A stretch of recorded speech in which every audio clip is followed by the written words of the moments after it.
चला तर मग भारताच्या या अफाट विश्वात डोकावून पाहूया.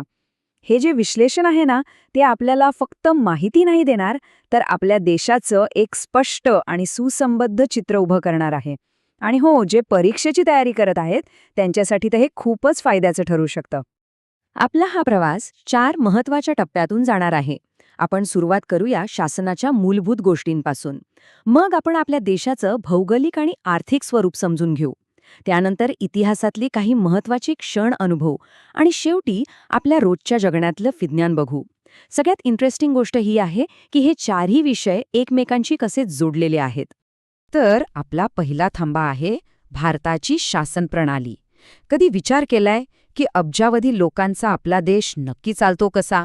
जगातली सगळ्यात मोठी लोकशाही स्वतःला कशी संघटित करते? चला, याच प्रश्नांची उत्तरं शोधूया. भारतीय लोकशाहीचा खरा आत्मा दडलाय तो शक्ती आणि अधिकारांच्या संतुलनात. म्हणजे सरकारची ताकद आणि सामान्य नागरिकांचे हक्क यांच्यात एक अचूक बॅलन्स कसा साधला जातो हेच आपण आता पुढच्या काही स्लाइड्समधून उलगडणार आहोत. आपल्या संसदेची 2 घरं आहेत, बरोबर? लोकसभा आणि राज्यसभा. सोप्या भाषेत सांगायचं तर लोकसभा म्हणजे थेट लोकांचं प्रतिनिधित्व आणि राज्यसभा म्हणजे राज्यांचं. एकीकडे लोकसभा दर 5 वर्षांनी बदलते, तर दुसरीकडे राज्यसभा हे एक स्थायी सभागृह आहे. देशाचे कायदे बनवण्याचं आणि सत्तेचा समतोल राखण्याचं काम हे दोघे मिळून करतात. आता बोलूया आपल्या संविधानाने दिलेल्या सर्वात मोठ्या ताकदीबद्दल. ते म्हणजे मूलभूत अधिकार. समानतेचा, स्वातंत्र्याचा, शोषणाविरुद्धाचा अधिकार. हे फक्त कायदे नाहीत, तर प्रत्येक नागरिकाच्या हातातली एक अशी ढाल आहे जी आपल्याला सरकारच्या कोणत्याही मनमानी कारभारापासून वाचवते. बरं, तर देशाची रचना कशी आहे हे आपण पाहिलं. आता वळूया देशाच्या भौगोलिक आणि आर्थिक स्वरूपाकडे. कारण देशाचा नकाशा आणि त्याची अर्थव्यवस्था यांचं नातं खूप घट्ट आहे आणि ते समजून घेणं महत्त्वाचं आहे. ही जी सारणी आहे ना, ही फक्त काही राज्य आणि त्यांच्या राजधान्यांची यादी नाहीये.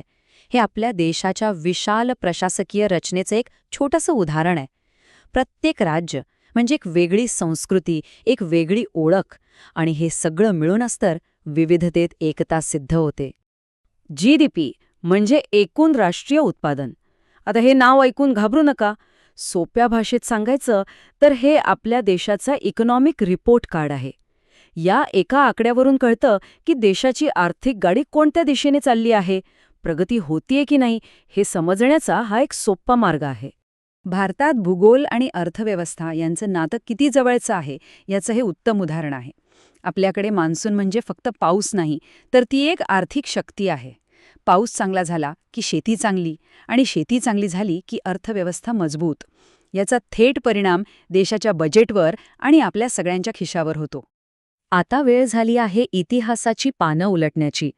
कारण आजचा भारत समजून घ्यायचा असेल तर त्याचा भूतकाळ जाणून घेणं खूप गरजेचे आहे. चला, आपल्या देशाला आकार देणाऱ्या काही महत्त्वाच्या घटनांवर एक नजर टाकूया. ही टाईमलाईन आपल्याला स्वातंत्र्य लढ्याच्या प्रवासावर घेऊन जाते. 1857च्या पहिल्या संग्रामापासून ते थेट 1947 मध्ये स्वातंत्र्य मिळेपर्यंतचा हा प्रवास. असहकार आंदोलन, दांडी यात्रा, चले जाओ चळवळ, प्रत्येक घटना स्वातंत्र्याच्या दिशेने टाकलेलं एक मोठं पाऊल होतं. पण भारताचा इतिहास केवळ ब्रिटिश राजवटीपुरता मर्यादित नाही, हे लक्षात ठेवायला हवं. त्याही खूप आधी छत्रपती शिवाजी महाराजांच्या नेतृत्वाखाली मराठा साम्राज्याने देशाच्या राजकीय आणि सामाजिक पटलावर एक जबरदस्त प्रभाव टाकला होता. त्यांचं शौर्य आणि प्रशासन आजही आपल्याला प्रेरणा देतं. पानिपत, प्लासी, बक्सर आणि अगदी अलीकडचं कारगिल युद्ध ही फक्त युद्धांची नावं नाहीत. हे इतिहासाला कलाटणी देणारे क्षण आहेत. या प्रत्येक लढाईने भारताचा नकाशा आणि त्याचं भविष्य बदलून टाकलं. बरं, तर आता देशाच्या सीमा ओलांडून आपण विज्ञानाच्या जगात जाऊया. हे असे नियम आहेत जे आपल्या सगळ्यांच्या दैनंदिन जीवनावर राज्य करतात, मग आपण जगात कुठेही असलो तरी. आता हेच बघा ना, पचन संस्थेसारखी किती गुंतागुंतीची प्रक्रिया पण किती सोप्या पद्धतीने मांडली आहे. आपण अन्न खातो, ते पोटात पचतं, आतड्यात शोषलं जातं आणि टाकाऊ पदार्थ बाहेर टाकले जातात. विज्ञान आपल्या शरीरात किती शांतपणे आणि न चुकता आपलं काम करत असतं, नाही का? आपलं हे सगळं जग आपण स्वतः कशापासून बनलो आहोत? याचं उत्तर रसायनशास्त्रात आहे. आपण श्वास घेतो तो ऑक्सिजन, ज्याने आपलं शरीर बनलंय तो कार्बन आणि पाणी बनवणारा हायड्रोजन, ही सगळी मूलद्रव्य म्हणजे आपल्या जीवनाचे बिल्डिंग ब्लॉक्स आहेत. आता एक खूपच आश्चर्यकारक गोष्ट. सूर्याचा प्रकाश आपल्यापर्यंत यायला तब्बल 8 मिनिटं आणि 20 सेकंड लागतात. याचा अर्थ काय होतो? तर आपण जो सूर्योदय पाहतो तो प्रत्यक्षात 8 मिनिटापूर्वीच होऊन गेलेला असतो.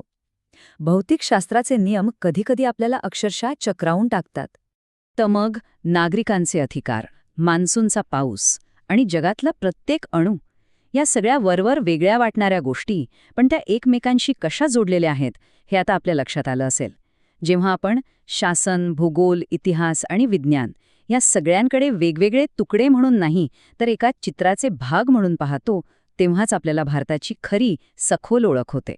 आणि हाच दृष्टिकोन आपल्याला अधिक शिकण्यासाठी नक्कीच प्रेरणा देईल.